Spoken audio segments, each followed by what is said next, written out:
World of Hyatt is broken, but we're going to talk about how to fix it. Yeah, World of Hyatt was great for a lot of years. I mean, really, it's been probably our favorite hotel program and a favorite of most. And there's a handful of reasons in particular why we love it so much.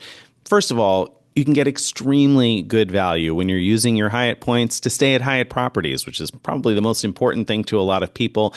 You can very, very commonly get excellent value when you're using points for awards. And that's true not just at one end of the award chart or the other, but really top to bottom. Of course, not every award every time is going to be a great value, but the vast majority of them are really good value. It's not too difficult to get great value for your points. They have best in class, top tier elite benefits. As a Hyatt Globalist, you get stuff like free breakfast or lounge access. I just spent a weekend in New York City and we got free parking because it was an award stay and we were globalists, which was I think $85 a night it would have been plus tax. And that of course was waived. So that's really nice. You get no resort fees even on paid stays as a globalist. Lots of good stuff there.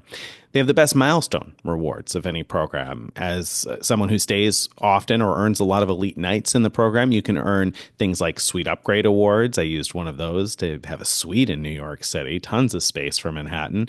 And, lots of other stuff like the Guest of Honor Awards, where you can extend globalist benefits to someone else. And I've recently used that as well. So they get their free parking and free breakfast, et cetera. And of course, on that note, there's a lot of different ways to share. You can share those Guest of Honor awards. You can share things like your free night certificates or your suite upgrades. You can transfer those to other people. And that's really awesome. Even your points, you can move points to another member. There's no cost. You can only do it once every 30 days, but it's free to do. And so that can be a great way to put your points together within a household to move your free night certificates as need be so that the person with status is able to use them, for instance. So a lot of things to love. When it comes to World of Hyatt, there's a lot of stuff to love. Yeah, absolutely. I love all those things.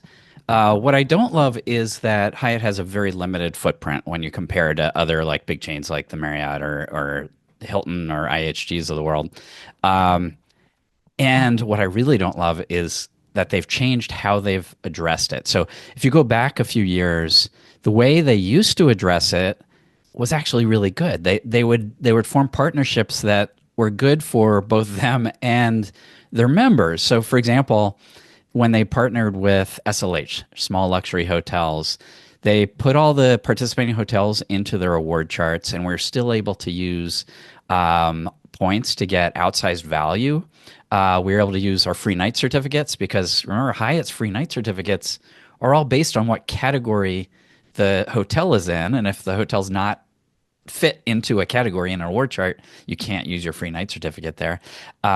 So they did it so that you could. And they didn't have elite recognition per se, but they gave enough benefits like free breakfast to all members who book through Hyatt. So they did a good job there.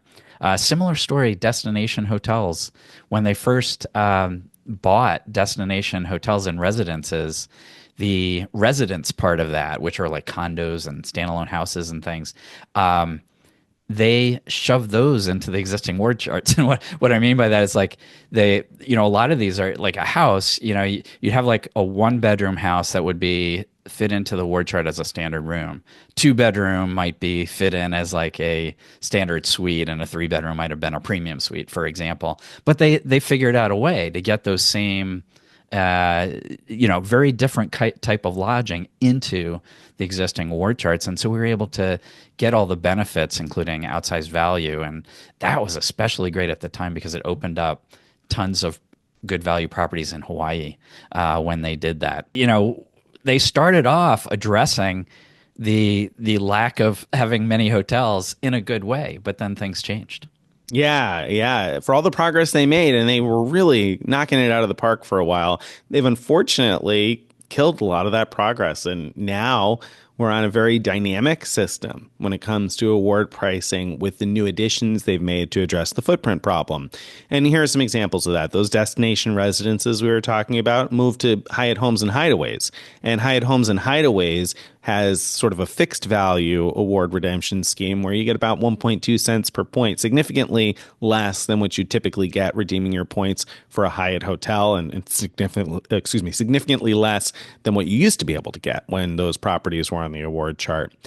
small luxury hotels of the world, that partnership ended and moved over to Hilton. And instead, Hyatt bought Mr. and Mrs. Smith, which seemed like it would be great news and they'd be fully integrated. But unfortunately, they've done the same thing that I just mentioned in that they've made awards vary according to the cash price. The good news there is you can book any room type with points, but the bad news is you'll get the same subpar value for your points no matter which room you're booking at a Mr. and Mrs. Smith property. Under Canvas got added as like sort of these are, I think, glamping sort of luxury tents and things, but that's under the Mr. and Mrs. Smith umbrella. So the same relatively poor value redemptions. They recently announced a partnership with Venetian and Palazzo in Las Vegas, which was meant, I think, to sort of plug a hole that they had because they used to have a partnership with MGM, which we didn't even mention here, and they lost that. But they added Venetian and Palazzo, and when they did, rather than have them as somewhere on the award chart, they did this same dynamic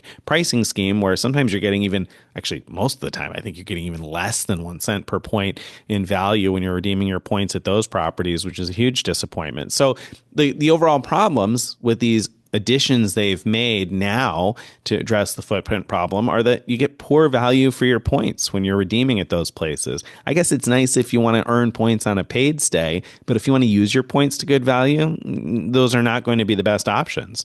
You have limited elite benefits. You don't have any standard elite benefits at any of those additional things that we just mentioned: destination residences, Mr. and Mrs. Smith, the Venetian and Palazzo. Elite benefits are very limited. They range from a little limited to really limited, and you can't use your free night certificates with any of these properties. So if you have a World of Hyatt credit card or you're earning a free night certificate as a milestone benefit of achieving 30 elite nights with Hyatt or 60 elite nights with Hyatt, you can use that at a lot of properties, but not any of these that they've added to kind of, again, address the problem that they have a small footprint. They've added some exciting new properties, but you can't use your free night certificates at those properties, which is a big disappointment, I think. Yeah, yeah, and the whole thing is pretty depressing because it's like I still love Hyatt for itself, for the Hyatt hotels where you get all those elite benefits, where you get outsized value with your points. It's still a terrific program for that, but they've so bungled in my mind how they've expanded outward with all these partnerships that it's really, I find it pretty depressing. Well, and it So feels like if they, maybe they'll add some more in the future, but when they do, it's probably going to be bad value again now, right? I mean, that's the thing exactly. that now looking forward, it really kind of bums me out. But I don't want to be all doom and gloom. We got to talk about, well, what can they do? How can they fix this? What can they Yeah. do, Greg, if they want to fix World of Hyatt and what they've done here? I've got two suggestions for Hyatt. Now, you might think that my number one suggestion is like start all over, go back to the way you used to do things, which would be ideal, but I'm not going to be that unrealistic about things. I think that what they've done so far with these partnerships is not likely to get undone. So, assuming that those are here to stay, here's a couple patches that Hyatt could make that could make a big difference in the world. First one, add standard room pricing for their partnerships, especially Mr. and Mrs. Smith. And Mr. and Mrs. Smith has such a large footprint that if they did it just with the Mr. and Mrs. Smith hotels, that would be great. And the idea is basically to do this with as many participating hotels as they can. I understand that they wouldn't be able to get all of them on board, but basically have each hotel that wants to participate identify some number of rooms that would be named standard rooms. That the idea is that when those are available, they are priced with points according to an award chart. That's it. And it could be anywhere on the word chart or, we're okay with that based on, how high expensive this hotel is, but put it on the word chart and then continue to offer the other rooms as dynamically priced. And But can anybody do that? right, it sounds impossible, but Hilton is doing that right now with SLH properties. They have that exact same scheme where standard rooms are priced according to Hilton's invisible award chart. They have a hidden award chart, but they do have one. And all other rooms are priced dynamically as premium room awards. So if Hilton can do it, come on, Hyatt. I mean, Hilton is so far behind you on most things, yet they are eating your lunch with this partnership stuff. So get on board there and show them. You could show them, right? That you could do even Right. better. Can't you? Right. Right. I would think, especially considering the fact that, you know, Hilton has a partnership with SLH, which is already a loose partnership of hotels. So, I mean, whatever, you know, that's got to be relatively loose in terms of a connection between Hilton and SLH and the hotels. Hyatt bought Mr. and Mrs. Smith. You would think that they could handle this. Yeah, yeah. I mean, right. I was going to say a difference is they don't own the hotels, but SLH doesn't own their hotels either. Right. So, yeah, yeah, it totally should be doable. And so, please just do it. But all right, do I think it's likely they'll do this? No, unfortunately, I don't think it's likely. Um, Here's something that might be easier for Hyatt to do. At the very least, make it so that we can use our free night certificates with all of these partners. So we get free night certificates from our Chase credit cards. We get these category 1 through 4 just for having the World of Hyatt card. We get them from all kinds of different Hyatt promotions, like the Brand Explorer thing, where if you stay at 5 different brands, you get them. We get them from milestone rewards as we go up the as we every 10 nights, starting at 20 nights, there's different milestone rewards, and a few different ones you could get free night certificates. First ones are category 1 through 4. Later on, you could start getting category 1 to 7. And even much later than that, you could get the ultimate one, which is good even for category 1 through 8. But as things stand today, not good for Mr. and Miss Smith or any of these other partnerships. So here's what I want you to do. I think it's pretty simple.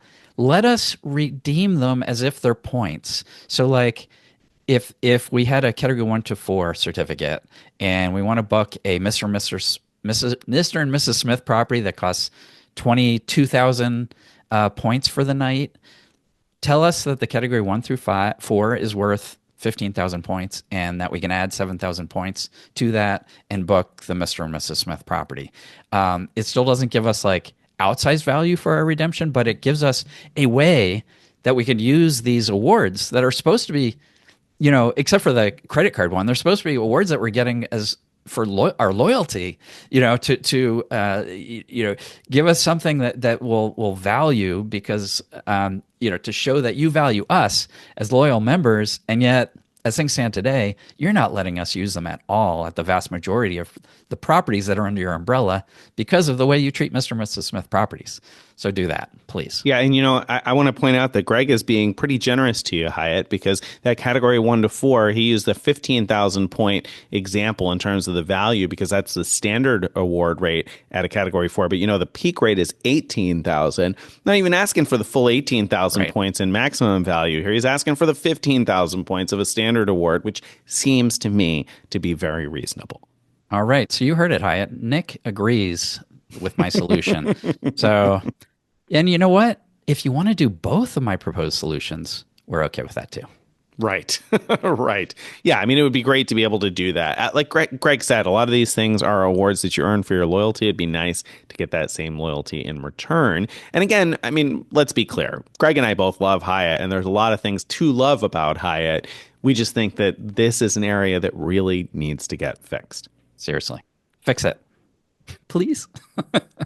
Don't forget, if you've enjoyed this and you'd like to get on our email list, you want to go to frequentmiler.com/subscribe to join our email list, follow us on all the various social media, and check out our Frequent Miler on the Air episodes dropping every Friday.